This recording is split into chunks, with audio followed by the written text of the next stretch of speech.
vendo a importância da prece, né?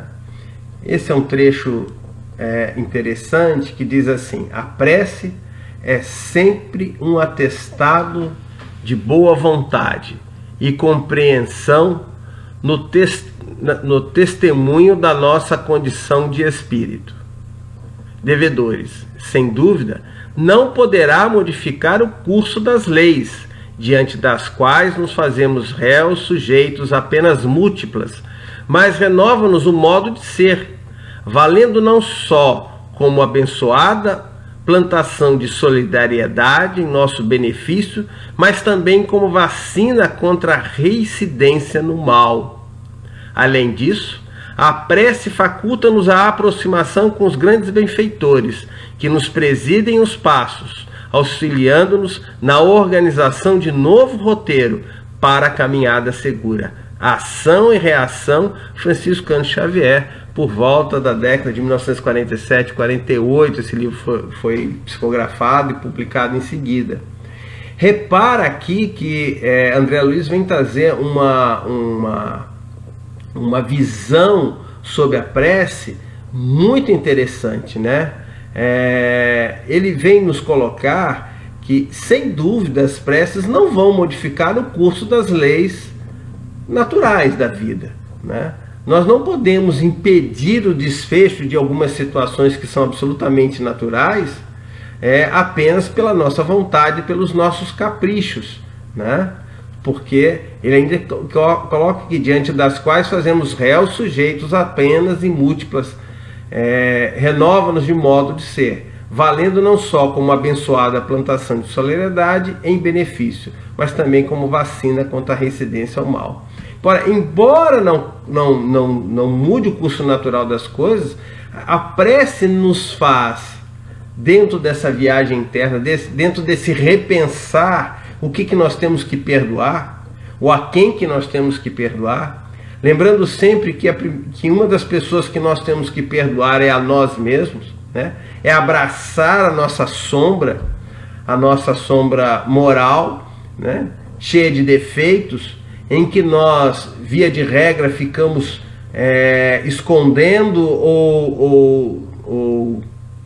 ou degladiando com ela, mas o que na verdade o que nós temos que fazer é acolhê-la no íntimo do coração, entendendo que ela faz parte da nossa ignorância ainda, mas que na medida que nos esclarecemos, na medida que nós visualizamos melhor a vida, compreendemos melhor a vida, nós conseguimos compreender que isso foi uma fase também da nossa evolução e do nosso progresso. Então nós somos capazes de nos perdoar, né? De buscar o perdão não só para o nosso próximo, como para nós também, né? E sem contar que faculta-nos aquela questão da sintonia, que faculta-nos com os grandes benfeitores que nos presidem os passos, ou seja, quando oramos, quando entramos em sintonia, quando pedimos ajuda. Imagina que em 1947 você fazer isso, falar sobre isso, era uma coisa quase que totalmente imaginável, melhor dizendo. Como é que você pode, através de sintonia, atrair pensamentos e pessoas que estão na mesma frequência que você? Hoje, com o advento da tecnologia, do WhatsApp, isso é bem mais fácil de vislumbrar. Se você coloca uma mensagem, conta um drama, uma mensagem de socorro, pede ajuda para uma causa numa rede social, no WhatsApp, no Facebook, em momentos, minutos, segundos, milhares de pessoas que se tocam com aquela questão, que se acham sensibilizadas com aquela questão, elas vão fazer contato, elas vão aderir àquele processo todo ali e vão promover de alguma forma a ajuda, vão buscar auxiliar e ajudar, vão estar sintonizados na mesma frequência, porque tiveram o mesmo problema, porque passaram pela mesma situação, porque querem ajudar simplesmente, porque aquilo lhes toca o coração. Então veja, hoje é mais fácil entender o que André Luiz quer dizer aqui em relação quando a gente se liga com esses benfeitores, né? Porque basta o pensamento é esse grande instrumento em que nós somos capazes de, pela nossa vontade, pelo nosso pensamento, de mobilizarmos ele, como Chico dizia na prece anterior, para o bem ou para o mal. É uma questão simples de sintonia, ok? Então, dando continuidade aqui, olha que coisa interessante aqui, gente. Em qualquer situação, a prece não deve traduzir-se como um movimento mecânico de lábios, nem disco de fácil repetição no aparelho da mente. É vibração, energia, poder. A criatura que ora, mobilizando as próprias forças, realiza trabalhos de inexprimível significação. Semelhante estado psíquico descortina as forças ignoradas, revela a nossa origem divina e coloca-nos em contato com as fontes superiores. Dentro dessa realização, o espírito em qualquer forma pode emitir raios de espantoso poder. Missionário da Luz, também uma obra de André Luiz, da década de 1940 e poucos, 47. E repara que esse pensamento de 46, 47, como a doutrina espírita faz essa ponte entre a questão da prece, da meditação, né, da prece, da oração como introspecção, né, com o pensamento da medicina atual, né? Olha aqui, não acho que não está aparecendo no slide totalmente, mas é uma citação de Hipócrates antes de Cristo, que diz assim: tuas forças naturais, as que estão dentro de ti, serão as que curarão suas doenças. Peço desculpa aqui pelo enquadramento, mas é isso que diz Hipócrates antes de Cristo. E aqui vocês vão ter duas publicações de livros relativamente atuais, que é a Medicina e Espiritualidade, né?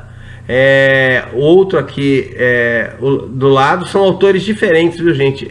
Não deu para enfatizar muito bem o tamanho, mas são autores. Um é do Sérgio Felipe e o outro não. O outro é de um outro autor. Então, repara que a doutrina espírita faz essa ponte entre dizer, olha, orar, aquele orar que Jesus nos conclamava a fazer, não fazendo petições por coisas ingênuas, por coisas materiais, essa fechar a porta do seu quarto e se entrar dentro de si mesmo, mobilizar, ou seja, e aí a doutrina espírita diz, olha, quando o indivíduo faz isso, ele mobiliza energias e forças que são capazes de fazer coisas miraculosas, coisas imensas, né? Isso já dito antes por Hipócrates e hoje já também referido, também já de alguma forma, vamos dizer assim, esclarecido nas obras atuais da medicina. A medicina, de uma forma geral, ela trabalha muito mais a questão é muito mais fácil para a medicina trabalhar a questão da meditação e da oração, embora as duas tenham funções de certa forma semelhantes. Por que quando nós formos buscar trabalhos científicos sobre isso, nós vamos encontrar muito mais trabalhos sobre meditação? Porque a padronização da meditação é muito maior do que das orações. Cada seita, cada religião vai aceitar essa oração, essa prece de uma forma. E aí fica sem uma padronização científica. Mas do ponto de vista da meditação, isso já é mais fácil, porque a meditação tem toda uma padronização. E com isso, os trabalhos científicos que falam em relação à meditação são fantásticos. Você tem vários e vários trabalhos mostrando que a meditação é capaz de melhorar na área, por exemplo, da educação, a atenção. E por que melhora a atenção? Porque melhora o foco, porque você consegue começar a dominar a sua mente, a buscar um objetivo principal, né? Isso falando na área da educação. Na área da medicina, melhora o sistema imunológico, né? É comprovado isso. Então, alguns tratamentos oncológicos, algumas doenças crônicas, é visível a necessidade de buscar a espiritualidade, de buscar de alguma forma para que isso ocorra. Há pouco tempo saiu na internet e algumas mídias televisivas essa necessidade, o alerta, né, da ciência, principalmente aos cardiologistas que lidam com o coração, mas que é muito sensível às emoções, a necessidade de comentar com esses pacientes sobre a sua espiritualidade. Entenda que não é conversar sobre religião, mas espiritualidade. Entendendo espiritualidade como a capacidade de perdoar, como a capacidade de sentir a dor do outro, com a capacidade de se comover com o outro, né? Com a capacidade de buscar o outro para auxiliar, para ajudar. Então repara que tudo isso que nós estamos falando, que começa lá antes de Cristo com Hipócrates, que passa por todo um processo evolutivo em que Jesus vai criar um modelo, né, com o Pai Nosso, mostrando a necessidade da introspecção e principalmente com aquilo que nós pedimos, né?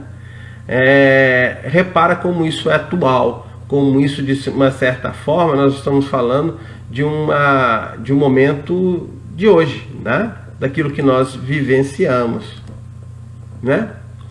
E é sobre a eficácia, a ação da prece. O que nós poderíamos falar sobre isso, né? Então, vem aqui um outro pedaço, ó. Achando-se tudo no universo encadeado pelas leis eternas, não podem as nossas súplicas mudar os decretos de Deus. Sem dúvida alguma, há leis naturais e imutáveis que não podem ser abrogadas ao capricho de cada um. Mas daí a crer-se que todas as circunstâncias da vida estão submetidas à fatalidade, vai grande distância. Se assim fosse, nada mais seria o homem do que instrumento passivo, sem livre-arbítrio e sem iniciativa. Nessa hipótese, só lhe caberia curvar a cabeça ao julgo dos acontecimentos, sem cogitar de evitá-los. Não deverá ter procurado desviar o raio? Deus não lhe otorgou a razão e a inteligência para que eles a deixassem sem serventia? A vontade para não querer e a atividade para ficar inativo? É interessante esse trecho também aqui, retirado do Evangelho segundo o Espiritismo, que fala o seguinte: a gente compreende, né, numa visão mais ampla de Deus, que Deus não é esse ser material, como falávamos na palestra passada, esse ser físico, né? Mas a causa primária de todas as coisas, a inteligência suprema. Nós sabemos que as leis do universo não podem ser adulteradas, né? Não podem ser modificadas. Nós não podemos fazer uma prece para pedir que o mundo pare, que o mundo pare de rodar, que um dia fique congelado, que o sol amanhã atrase, né? Que as marés subam ou diminuam. Nós não temos como ser atendidos em coisas dessa magnitude. Mas entendemos uma coisa: nós somos muito pequenos diante da criação. Nós somos seres ínfimos. Acima de nós existe toda uma estrutura de espíritos mais evoluídos, né, que estão no plano espiritual, que veem as nossas querelas, as nossas dificuldades, como nós vemos as dificuldades das nossas crianças no começar a andar, no começar a falar. Então, as nossas súplicas, quando dirigidas a situações que podem provocar o auxílio e a ajuda de nós mesmos ou daquele por quem oramos, é bastante salutar. Eu me lembro de um estudo do próprio Sérgio Felipe na USP, em que foi feita uma coisa muito interessante nos porões da USP. Foi selecionado 6 pacientes na UTI. Isso é um trabalho que deve ter uns 20 anos atrás, gente, mais ou menos já. Foram 12 pacientes, 6 pacientes. Um grupo de oração se reuniu, pegou os nomes deles e oravam por eles. Os pacientes não sabiam se existia alguém ou não orando por eles, mas invariavelmente existiam ali 6 pessoas, existiam 6 pessoas que recebiam oração de um grupo de oração. E lá na UTI, pela própria rotina da UTI, é feito hemogramas 3 vezes ao dia, diariamente. E aí procurava-se observar se isso provocava alguma alteração. E observou-se que metodologicamente existiam diferenças, não absurdas, mas existiam diferenças entre o estado imunológico daqueles que recebiam oração e daqueles que não recebiam. Entendo a dificuldade de um trabalho como esse, Porque você teria que encontrar 12 pessoas com o mesmo problema, com a mesma patologia, com a mesma faixa etária, com a mesma sistema imunológico, para que você pudesse cravar uma coisa tão firme assim. Mas se você dizer assim, extrapolar isso para trabalhos feitos com passe-terapia, com reiki, você vai ver trabalhos metodologicamente com uma metodologia científica mais forte, com dados surpreendentes, né, com coisas bastante importantes, mostrando que esse magnetismo, que essa prece, que essa vibração, que esse elevar de pensamento ao Pai, pedindo pelo outro, é capaz de provocar modificações. É lógico que nós temos que entender o seguinte: nós somos ainda criaturas na nossa pequenez que não sabemos aquilo que pedimos. Existiam até, inclusive, na Grécia Antiga, algo muito interessante que dizia o seguinte: quando os deuses estão com raiva de você, eles satisfazem os seus desejos. Ou seja, nós pedimos muito mal, nós não sabemos pedir. Nós somos punidos quando nós temos os nossos pedidos atendidos, porque nós não sabemos pedir. Isso falando dos deuses gregos da antiguidade. Mas, de uma certa forma, isso não mudou muito em determinados aspectos. E é isso que a doutrina espírita vem esclarecer. É essa ponte que ela vem fazer. É dizer, olha, Jesus estava correto. É isso mesmo. E vamos dar a ela uma base de compreensão de como essa prece pode ser eficaz, de como ela funciona.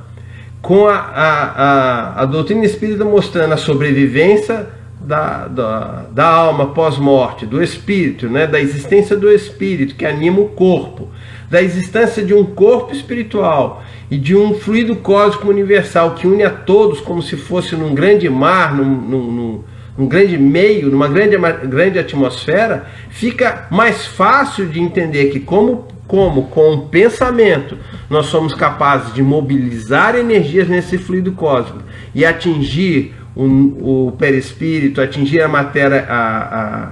matéria mais quintessenciada da outra criatura, seja ela encarnada ou desencarnada, seja ele vivo ou desencarnado. Ou seja, nossas preces têm eficácia e têm função sim, isso cientificamente comprovado, tá? Seja qual for a forma pela qual a religião que nós temos. Nós não estamos aqui advogando que só a doutrina espírita sabe fazer prece e oração. Não é isso. Nós estamos, pelo contrário, dizendo assim, olha, todos aqueles que oram com o coração, que mobilizam as suas energias mais profundas, seja qual for a sua crença, vai conseguir esse resultado, porque isso também faz parte das leis divinas, né? Também faz parte da lei divina ter esse recurso ao nosso dispor, a nossa vontade. E aí vem como orar, né? Vem uma outra questão: como fazer essa oração? E aí, já lá atrás, né, a importância da prece é facilmente evidenciada quando aprendemos a fazer a distinção entre rezar e orar. Rezar é repetir palavras segundo fórmulas determinadas, é produzir eco que a brisa dissipa, como sucede à voz do sino que no espaço se espraia e morre. Orar é sentir, o sentimento é intraduzível, não há palavras que definam com absoluta precisão. O mais rico vocabulário do mundo é pobre para traduzir a grandeza de um sentimento. Não há fórmula que o contenha, não há molde que o guarde, não há modelo que o plasme. E aí, logo abaixo, também peço desculpa, nós temos a questão, uma alusão aos fariseus e aos publicanos, tá? Em que Jesus, os fariseus naquela época eram pessoas dedicadas à religião, à fé, oravam, né? Tinham uma vida ilibada e oravam em voz alta nos templos, de forma exuberante, E ele faz a distinção disso com o publicano, que era na verdade um judeu mal visto, um judeu que ajudava aos romanos a cobrar impostos. Então, de um lado aqui você tem o fariseu clamando, elevando numa posição de glorificação e enaltecendo a si mesmo, a quanta esmola tinha dado, quanto bem ele tinha feito, que Deus o reconhecesse nessa questão. E outro lado, o publicano humilde, reconhecendo os próprios defeitos e os próprios erros, né? E aí vem aquela expressão, depois que Jesus vai nos blindar, que aquele que se exaltar será o último, né? E os últimos serão os últimos serão os primeiros, primeiros aos últimos. Todo aquele que se exaltar será rebaixado, e todo aquele que se rebaixar será exaltado. Uma passagem que vem logo após essa questão dos fariseus e publicanos na Bíblia.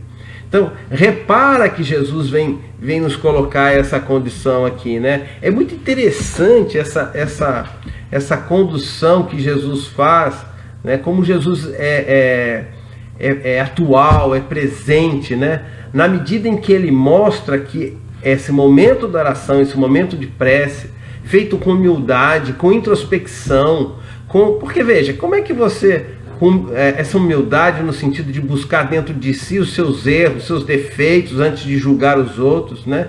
De ver realmente aquilo que você já tem, já possui, do que realmente você precisa, ou seja, buscar de uma certa forma aquilo, como eu havia colocado lá na frente, o foco da sua vida, o foco da sua existência, né? Não é só pedir coisas materiais, mas pedir o seu crescimento moral, como nós havíamos colocado no slide anterior. Então entenda que tudo isso faz parte desse orar, desse momento de oração. E com certeza, gente, isso vai nos fazer muito bem. E essa prática devia ser diária, ou seja, cada dia ao abrir os olhos, ao começar um novo dia, ao ter mais uma chance de vivenciar coisas maravilhosas ou coisas ruins, dependendo da nossa sintonia. Porque veja só, por que a gente fala tanto em sintonia? Porque dependendo de onde está a nossa sintonia, até aquilo que nos acontece de ruim, nós podemos transformar como uma lição, como algo que nos alerta para que não possa ocorrer novamente. Ou com algo que ocorra com o nosso semelhante, com alguém que a gente queira, algo de ruim, mas que nos serve de alguma forma a nos esclarecer o quanto que nós também devemos nos cuidar. Lembrar que a pedra no caminho do outro também é a pedra que pode estar no nosso caminho. Então sintonizar é tudo. Sintonizar no bem, no mal, é uma opção que cada um de nós faz. Tem uma passagem uma pergunta do Livro dos Espíritos, né? Que Kardec pergunta aos Espíritos se é possível o homem evitar o mal, né? A influência dos maus espíritos do mal. E os Espíritos respondem, de uma certa forma, até bem fácil seria, né? Com um pouco de vontade, de boa vontade. E a gente fica até um pouco assim surpreendido com a resposta, porque como é que isso pode ser fácil, né? Como é que isso pode ser? Não é fácil quando a gente está na dieta, por exemplo, a se segurar diante de um pudim, de uma pizza, de um prato que a gente admira. Isso para dar um tom mais simples possível a isso. Mas entenda, por que a nossa dificuldade em resistir a isso? Porque ainda temos que reconhecer na nossa sombra que aquilo nos faz, de alguma forma, nós gostamos daquilo. Aquilo de alguma forma nos atrai porque nós gostamos. Assim são os nossos defeitos. Nós ainda estamos persistentes neles, ainda estamos condicionados dentro dele. E aí eu lembro a palestra de ontem do Marcos sobre condicionamentos, porque aquela estrutura que nós falávamos naquele slide, né? Pensamentos geram emoções, que geram ações que se repetem, que formam condicionamentos que são difíceis de nós vencermos. Mas nós só vamos vencer quando nós fizermos essa viagem para dentro de cada um de nós. Joana de Ângeles vai nos brindar num dos seus livros, uma passagem muito interessante, dizendo o seguinte, que essa viagem para dentro de cada um de nós, essa observação que nós temos que fazer, é uma observação que nós temos que fazer sem nos julgar, simplesmente nos observando, simplesmente vendo quais são as nossas ações do dia a dia, aquilo que, analisando como nós realmente somos, para depois, num segundo instante, sim, aí dentro daquilo que nós reconhecemos dentro de nós, ver aquilo que nós realmente precisamos mudar e modificar, tá? Então, mais ou menos, gente, é dentro disso que nós queríamos trazer para você. Nós já estamos com mais de quase 50 minutos de palestra aqui, e eu acho que o tempo já é até muito grande. E eu queria finalizar com isso aqui. É uma oração nossa que Chico traz, que eu vou ler aqui para vocês, que ela diz assim: Senhor, ensina-nos a orar sem esquecer o trabalho, a dar sem olhar a quem, a servir sem perguntar até quando, a sofrer sem magoar, seja quem for, a progredir sem perder a simplicidade, a semear o bem sem pensar nos resultados, a desculpar sem condições. Então, o nosso muito obrigado a todos por essa oportunidade, pelo minuto de atenção, por esses minutos de atenção de vocês, pedindo desculpa pelos nossos erros de enquadramento de slide, às vezes de entrada de som, porque nós estamos ainda no processo de aprendizado dentro desse modelo novo que nós estamos aqui buscando, mas que nós esperamos em breve cada vez mais nos aperfeiçoar e estar melhor nesse meio de comunicação. Do fundo do meu coração, o meu muito obrigado a todos, e vamos juntos elevar o pensamento a Deus, na forma de Pai que nos acolhe, de Pai que nos ampara, a Jesus que é o nosso Mestre, que nos ensina a cada instante, a essa espiritualidade maior, ao nosso anjo da guarda, nosso amigo espiritual, que possa resguardar os nossos corações e que no momento das nossas preces possa nos intuir a enxergar dentro de cada um de nós aquilo que temos de melhor e aquilo que também temos de pior, para que possamos realizar as modificações necessárias dentro de cada um, para que a cada dia possamos ser um pouquinho melhor do que o dia anterior. O meu muito obrigado a todos, uma boa noite, até a próxima semana, se Deus quiser, que assim seja.